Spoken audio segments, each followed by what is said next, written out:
নিলে তবেই সিল খোলা নাকি? স্পঞ্জটা এটা লাগানো, এটাকে এবার আমি একবার খুলে দেখাচ্ছি, খুলে এর আওয়াজটা কেমন হয়। এখন কিন্তু বাইরে প্রচন্ড হাওয়া দিচ্ছে, তো হাওয়ার যেই আওয়াজটা সেটাও কি এর মধ্যে আসছে। 20 মিটার পর্যন্ত ডিস্টেন্স এরা কভার করতে পারবে, তো সেক্ষেত্রে আমি একটু দেখবো যে এটা 20 মিটার অবধি যায় নাকি। আর এটাতে আমি কিন্তু এবার যেই স্পিকারটার স্পঞ্জটা আছে সেটাকে আমি একবার খুলে দেখছি।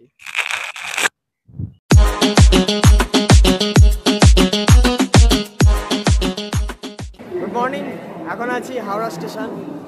তো আজকের বিশেষ প্ল্যান হচ্ছে আমি একটা জিনিস কিনতে যাচ্ছি, যেটা তোমরা থাম্বনেল দেখে বুঝতেই পারছো। তো সেই জিনিসটার জন্য আমাকে যেতে হবে এখন ধর্মতলা। আজকে বার হচ্ছে রবিবার, আজকে কিন্তু মেট্রো মোটামুটি বন্ধই থাকে, তবুও একবার দেখি যদি ভাগ্যক্রমে খোলা থাকে। ধর্মতলায় গিয়ে সেখান থেকে মেট্রো গলি থেকে এই জিনিসটা কিনবো, যেটা থাম্বনেলে তোমরা দেখি। এখন ঘড়িতে বাজে হচ্ছে 11:30। সকাল সকাল বেরিয়েছি, সকাল সকাল কিনে নিয়ে বাড়ি চলে যেতে পারলেই ভালো। কথাই আছে, যেখানেই বাঘের ভয় সেখানেই সন্ধ্যা হয়। আজকে রবিবার, মেট্রো বন্ধ, এই রোদে গরমে আমায় যেতে হবে এখন বাস ধরে সেই ধর্মতলা।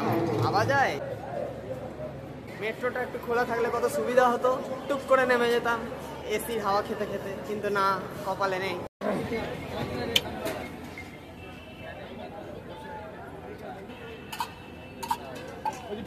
হালকা করে পেট পুজো করে নেওয়ার পর এখন এসপ্ল্যানেড যাওয়ার বাস ধরতে হবে। কোথায় বাসটা আছে এখন?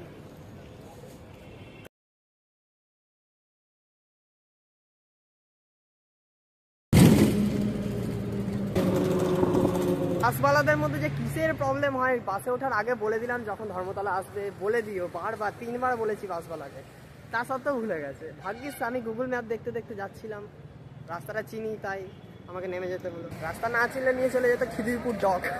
মেট্রো গলি যাওয়ার পথে কিন্তু বহু জিনিসপত্রের দোকান পাওয়া যায়, যেমন হচ্ছে জামা প্যান্ট, জ্যাকেট, শীতের জিনিসপত্র, সমস্ত কিছু দোকান কিন্তু এখানটাতে আছে। কিন্তু এখানে বিশেষ সময় দিলে হবে না, আমাকে যেতে হবে প্রপার ওই দোকানটাতে। চলো সেই দোকানটাতেই যাই এখন। আর আমি যেই লেদারের জ্যাকেটটা পরি আমি কিন্তু এখান থেকেই কিনেছিলাম, বাট কোন দোকান থেকে কিনেছিলাম এখন মনে নেই। মনে হয় পেরিয়ে চলে এসেছি ওই দোকানটা। বন্ধুরা, এখন যে জায়গাটাতে আছি সেই জায়গাটা হচ্ছে মেট্রো গলি, কিন্তু বেশিরভাগ দোকান বা ক্যামেরার যে সমস্ত এক্সেসরিজ জিনিসগুলো আছে সেই সব জিনিস কিন্তু আজকে রবিবার বলে খোলেনি। দেখা যাক সামনে গিয়ে যদি তোমাদের দেখাতে পারি যে আরও কিসের কিসের দোকানগুলো আছে। সব রবিবার বলে কিন্তু বন্ধ, তা নাহলে এই জায়গাটা দিয়ে যাতায়াত করা বড়ই দুষ্কর হয়ে ওঠে। মেট্রো গলি দেখি এখানে এবার কতজন কি দাম বলে, যদি পছন্দ হয় তাহলে হয়তো নেবো, যদি পছন্দ না হয় দাম বেশি বলে তো আর নেওয়া সম্ভব নয়, তাই নয় কি? তবুও দেখা যাক, 4-5টা দোকান ঘুরি তারপর নেওয়া। দোকান তো আছে বড় বড়, বড় বড় দোকান থেকে নেওয়া মানে দামটাও হবে সেই বড় বড়।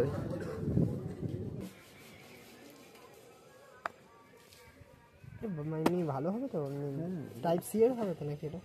তোমার কাছে একবার এসেছিলাম, মানে তোমার কাছে আমি, যার জন্য গোটা ঘুরে ঘুরে আমি এখানটাতেই আসলাম। এখানটাতে গোপ্রো কিছু একটা রাখা ছিল।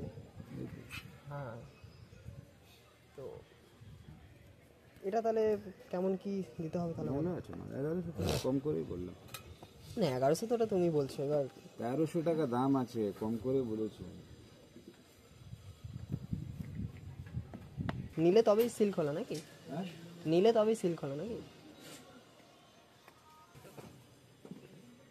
দেখো 900-র মধ্যে আসবে নাকি? আর কত দূর অব্দি ডিস্টেন্স? 20 মিটার। 20 মিটার না 20 মিটার আছে লেখা। কত দূর লাগবে না, মোটামুটি হাত লেন্থ অব্দি আসলেই যথেষ্ট।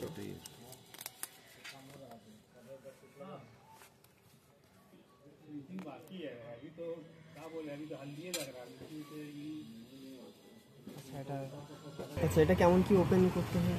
এই তো কিছু না, একটা বাট সুইচ আছে পিছনে। ওটা টিকে থাকতে হবে নাকি? আর ব্লুটুথ কানেক্টেড এর কোনো ব্যাপার আছে? পুরো রেকর্ড করো। হ্যালো মাইক টেস্টিং, হ্যালো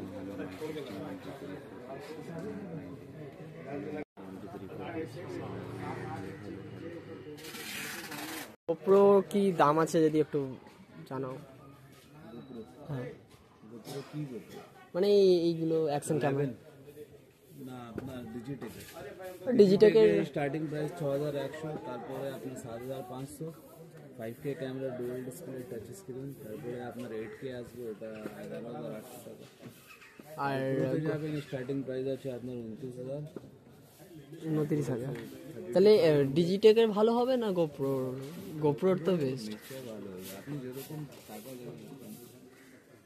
এমনি ডিজিটেকের খারাপ হয় বা সেরকম কিছু ব্যাপার নেই, ভালোই আছে প্রাইস হিসাবে। এখন আপনাকেও কি বলি, প্রাইস হিসাবে 5 স্টারে 5 রেটিং দেবো। কেন প্রাইস তো ওটা মানে ডুয়েল স্ক্রিন বলতে সামনে পিছনে দুদিকেই দেখতে পারবে তো। গুড মর্নিং, শুভ সকাল। এখন আমি ছাদে আছি।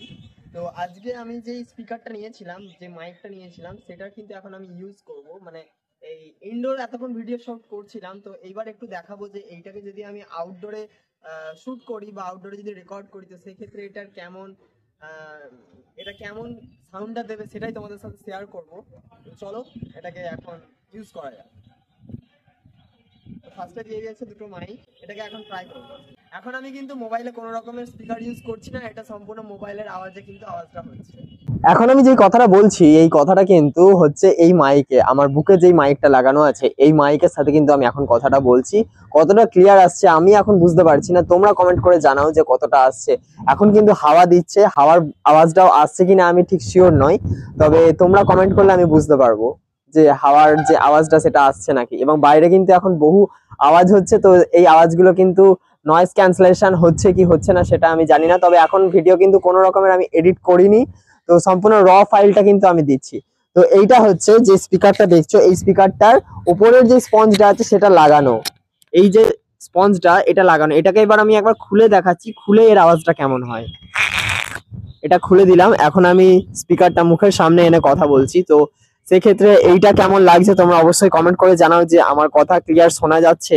এখন কিন্তু বাইরে প্রচন্ড হাওয়া দিচ্ছে, তো হাওয়ার যেই আওয়াজটা সেটাও কি এর মধ্যে আসছে নাকি সম্পূর্ণ আসছে না, নাকি এটা সম্পূর্ণ নয়েজ ক্যান্সেলেশন, তোমরা কমেন্ট করে জানালে আমার বুঝতে সুবিধা হবে। এবং আশেপাশে কিন্তু বহু অনেক গাড়ি আছে, তাদের হর্ন বাজছে, আমি ঠিক বুঝতে পারছি না। তো এইটা ছিল টোটাল রিভিউটা। এইবার আমি দেখাবো, এটা বলছে যে এরা 20 মিটার পর্যন্ত ডিস্টেন্স এরা কভার করতে পারবে। তো সেক্ষেত্রে আমি একটু দেখবো যে এটা 20 মিটার অবধি যায় নাকি। তো এখন আমি এইটাকে পরিয়ে দিচ্ছি, যেটা স্পিকারটা আছে মানে স্পঞ্জটা যেটা আছে সেটা পরিয়ে দিচ্ছি।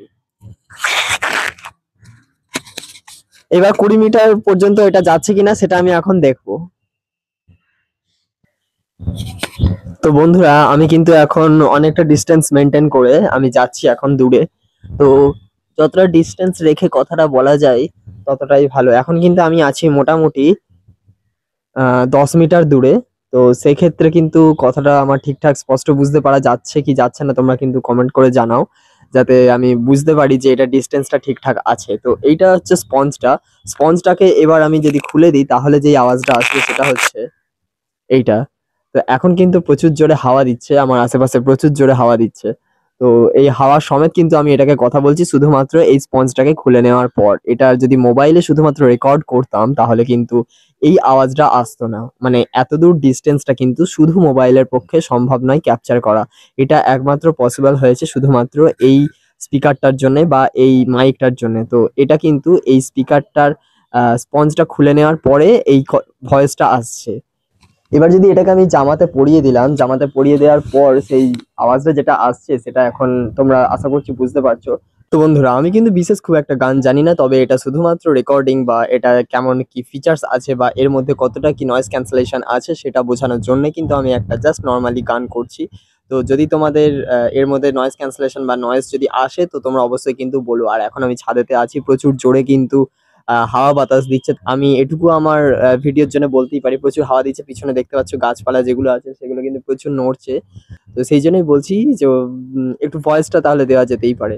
আর এটাতে আমি কিন্তু এবার যে স্পিকারটার স্পঞ্জটা আছে সেটাকে আমি একবার খুলে দেখছি। মনে মেঘ জমতে থাকে, পুড়ে যায় দুর্বিপাকে, ও চিন্তাতে তো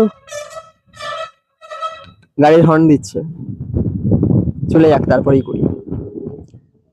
মনে মেঘ জমতে থাকে, পুড়ে যায় তোর বিপাকে ও চিন্তাতে তোর কাটছে প্রহর, শান্তি নেই এ যন্ত্রণায়। এই স্পিকারের স্পঞ্জটা লাগিয়ে মন মাঝি রে বল না কোথায়, মন মাঝি রে আয় ফিরে আয়, আয় ফিরে আয়, আয় ফিরে আয়, আয় ফিরে আয়। আহ, তো যাই হোক, এই ছিল এর টোটাল এক্সপেরিমেন্ট করলাম কেমন কি আছে এর ব্যবহার, এটা কেমন কি ব্যবহার করে কেমন কি বুঝলাম। এটা কিন্তু আমি টোটালটা কোনো এডিট করবো না, জাস্ট র ফাইলটাই কিন্তু আমি তোমাদের দেখাবো ফর ভিডিও শুটের জন্য। তো বন্ধুরা, তোমরা এখন যে স্পিকারটা দেখলে এটা কিন্তু আমি কিনেছিলাম একদম কলকাতা চাঁদনি মার্কেট থেকে একটু পেরিয়ে মেট্রো গলি যেখানে ক্যামেরা মার্কেট আছে সেই দোকান থেকে আমি নিয়েছি। তো সেই দোকানের টোটালটা তোমরা দেখলে কিভাবে গেলাম কিভাবে কিনলাম। তো বন্ধুরা, এটার যেটা দাম নিয়েছে সেটা হচ্ছে পুরোপুরি 1000 টাকা। কারণ আমি এটা অনলাইনে দামটা দেখেছিলাম, মোটামুটি 1300 টাকা দাম ছিল। তো আমার সেই থেকেই মনে হয়েছিল যে এটা অফলাইনে নেওয়াটাই বেটার হবে, আমি নিজে সাউন্ডটা চেক করে নিতে পারবো। এবং এটা দামটা আমি আরও কমিয়েছিলাম, 1300 টাকা দাম বলেছিল ও, মানে দোকানদারও 1300 টাকা দাম বলেছিল। তারপর আমি সেটা কমিয়ে কমিয়ে 1000-এর মধ্যে এনেছি। তবে এটা যদি আরও কমানো যেত, কিন্তু আমি অতটা কমাইনি। যাই হোক, আমার অত বার্গেনিং আসে না। তো যেটুকু নিয়েছি, তবে আমার মনে হয় দুটো স্পিকারে নিয়েছি, আর একটা স্পিকারে যদি নেওয়া হতো, মানে একটা মাইকে যদি নেওয়া হতো, তাহলে কিন্তু দাম পড়তো 750 টাকা। আমার মনে হয় আর কিছু টাকা দিয়ে দুটোই নিয়ে নেওয়া ভালো ব্যাকআপ সাপোর্টের জন্য। কারণ যারা আমরা ব্লগ করি, যদি ব্যাটারি একটা ডাউন হয়ে যায়, তো সেই ক্ষেত্রে কিন্তু সাউন্ড সিস্টেমে বড্ড অসুবিধা হতে পারে। এটা যে দুটো মানুষের ব্যবহারের জন্য সেটা নয়, আমি কিন্তু ব্যাকআপ সাপোর্টের জন্য দুটো মাইকের নিয়েছি। যাই হোক বন্ধুরা, এই ছিল আমার অভিজ্ঞতা। টোটালটা আমার বেশ ভালো লাগলো। এটা 1000-এর মধ্যে যথেষ্ট একজন ব্লগিং ক্যামেরার মধ্যে হতে পারে। আর এখন কিন্তু আমি কথা বলছি না, মানে এখন আমি কথা বলছি কিন্তু সম্পূর্ণ মোবাইলের সাউন্ডে, এর মধ্যে এখন কিন্তু কোনো রকমের স্পিকারটা লাগানো নেই। তো বন্ধুরা, যাই হোক, এই ভিডিওটা যদি তোমাদের ভালো লেগে থাকে তো অবশ্যই ভিডিওটাকে লাইক শেয়ার কমেন্ট করে পাশে থেকো, যাতে এরকম সুন্দর সুন্দর আমার এক্সপিরিয়েন্স তোমাদের সাথে শেয়ার করে থাকতে পারি। ততক্ষণ তোমরা ভালো থাকো, সুস্থ থাকো, দেখা হচ্ছে পরের ভিডিও। আজকের জন্য নমস্কার।